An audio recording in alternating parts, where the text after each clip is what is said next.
Hello friends, welcome to the Zade pipe cleaner workshop. या वर्कशॉपमध्ये आपण पाईप क्लीनर पासून वेगवेगळ्या वस्तू कशा बनवायच्या ते पाहणार आहोत. तर त्यासाठी आपला हा पहिला व्हिडिओ आहे. यामध्ये आपण पूर्ण मटेरियलचं नॉलेज घेणार आहोत. तर सुरुवातीला हे आहेत पाईप्स. हा स्काय कलरचा पाईप आहे आणि हा लाईट येलो कलरचा पाईप आहे.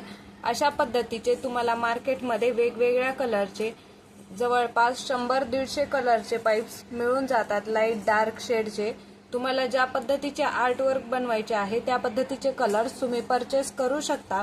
आता हे जे पाईप्स आहे यामध्ये डिफरंट साइजेस आहेत. आता हे पाईप जे आहे ते 8 mm चे आहेत.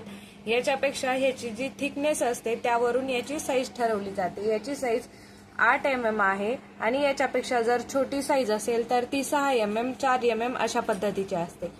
साईजचा फरक कशामुळे असतो तर आपण आता समजा या 8 mm पासून जर एखादी वस्तू बनवली तर ती थोडी मोठी दिसेल आणि जर 6 mm किंवा 4 mm पासून जर एखादी वस्तू बनवली तर ती थोडी साईजने छोटी दिसेल किंवा लहान दिसेल. अशी फुगीर एकदम बल्क अशी दिसणार नाही. तर आपण या पाईप पासून जर कोणतीही वस्तू बनवली तर ती एकदम सुंदर आणि भरगच्च अशी दिसते. पण जे छोट्या साईजचे पाईप आहेत त्यापासून जर वस्तू बनवली तर ती छोटी किंवा नाजूक दिसेल. फरक फक्त एवढाच होणार आहे.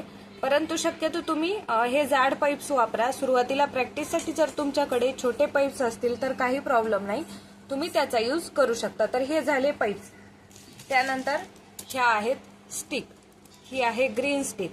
या ग्रीन स्टिकचा यूज आपल्याला कशासाठी होणार आहे तर जेव्हा आपण एखादे फूल बनवू तर त्याला आपल्याला स्टेम किंवा देठ बसवायची राहील तर ती देठ बनवण्यासाठी आपल्याला या पाईपचा किंवा या स्टिकचा यूज होणार आहे. यामध्ये देखील 2 प्रकार असतात. एक ही वुडन म्हणजे लाकडाची स्टिक आणि एक ही मेटल किंवा लोखंडाची स्टिक. तर तुम्ही दोन्हीपैकी कोणतीही स्टिक यूज करू शकता. जर हेवी असे तुम्हाला एखादे आर्टवर्क करायचे असेल तर तुम्ही या ग्रीन स्टिकचा यूज करू शकता आणि जर नाजूक फूल बनवायचे असेल तर तुम्ही ही जी आपली वुडनची स्टिक आहे त्याचा यूज करू शकता.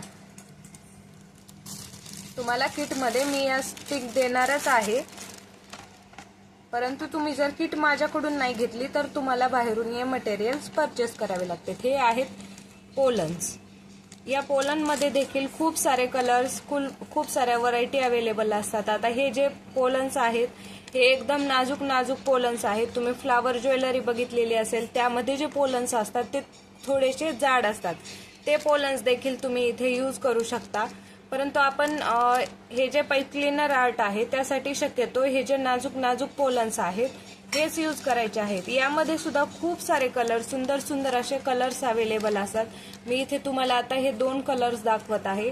किटमध्ये हे एक बंडल मी तुम्हाला देणार आहे पोलन्सचा. तर अशा पद्धतीचे पोलन्स आपण पाईप क्लीनर जे आपले फ्लावर बनवणार आहोत त्यासाठी यूज करू शकतो. किंवा जर आपल्याला पोलन पासून फ्लावरला हे जे रेडीमेड पोलन आहे त्यापासून जर आपल्या फ्लावरला टचअप द्यायचा नसेल तर पाईप क्लीनर पासून आपण फ्लावर कसे बनवायचे किंवा पोलन कसे बनवायचे ते देखील आपण पुढे पाहणार आहोत. तर हे झाले पोलन्स आणि या ज्या स्टिक्स आहेत त्या आपण कट करून देखील वापरू शकतो. त्यानंतर रिबन. आपण जेव्हा बुके बनवू तेव्हा बुकेला आपल्याला ब्रूच बनवायचा असतो किंवा एखादे फूल बनवायचे असते किंवा बो बनवायचा असतो तर त्यासाठी आपल्याला रिबन लागते. तर ही थोड्या अमाऊंटमध्ये रिबन तुम्हाला मी किटमध्ये दिलेलीच आहे. जर तुम्ही किट नसेल घेतली तर तुम्ही बाहेरून अशा पद्धतीची रिबन घेऊ शकता. त्यानंतर हे आहेत मोठे बीड्स. तुमच्याकडे जर यापेक्षा छोटे बीड्स असतील तरी चालतील.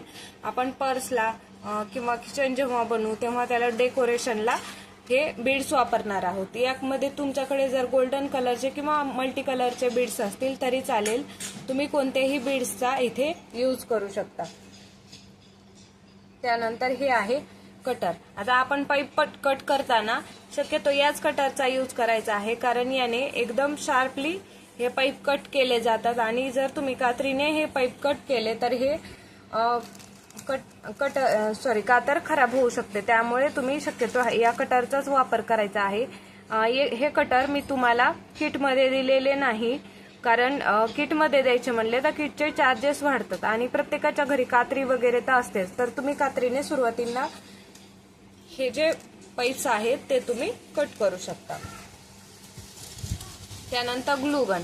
तर ग्लूगनचा यूज करून आपल्याला इथे आपण जे फ्लावर्स बनवणार आहोत ते आपल्याला ग्लूगनच्या यूजने चिटकवायचे आहेत. तुम्ही B7000 ग्लूने देखील चिटकवू शकता, परंतु याला खूप वेळ जातो. पण ग्लूगनने 1-2 सेकंदात आपले जे आर्टवर्क आहे ते चिटकून जाते. तर B7000 ग्लूचा वापर न करता तुम्ही ग्लूगनचाच वापर करायचा आहे आणि फेविकॉल किंवा फेविक्विक याचा यूज टाळायचा आहे. त्यानंतर हा आहे रॅपिंग टेप किंवा ग्रीन टेप. तर यामध्ये देखील बरेच सारे कलर्स अवेलेबल आहेत. हा आहे ब्राऊन टेप.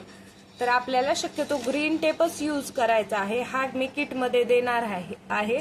आपण जेव्हा स्टेम बनवू तेव्हा आपण हा ग्रीन टेप जो आहे तो यूज करायचा आहे. त्यानंतर या ग्लू स्टिक, मी तुम्हाला इथे किटमध्ये 1 किंवा 2 ग्लू स्टिक देणार आहे. ग्लूगनला यूज करण्यासाठी आपल्याला ही ग्लू स्टिक यूज करायची आहे. त्यानंतर हा आहे रॅपिंग पेपर. जेव्हा आपण बुके बनवू तर त्यामध्ये आपण हा पेपर वापरणार आहोत बुके रॅप करण्यासाठी. यामध्ये देखील खूप सारे कलर्स व्हरायटी अवेलेबल आहेत. यामध्ये नेट सुद्धा अवेलेबल आहे, म्हणजे नेट पूर्ण आपण जो बुके बनवू त्या बुकेला आपण अशा पद्धतीचा नेट देखील पूर्णपणे गुंडाळू शकतो.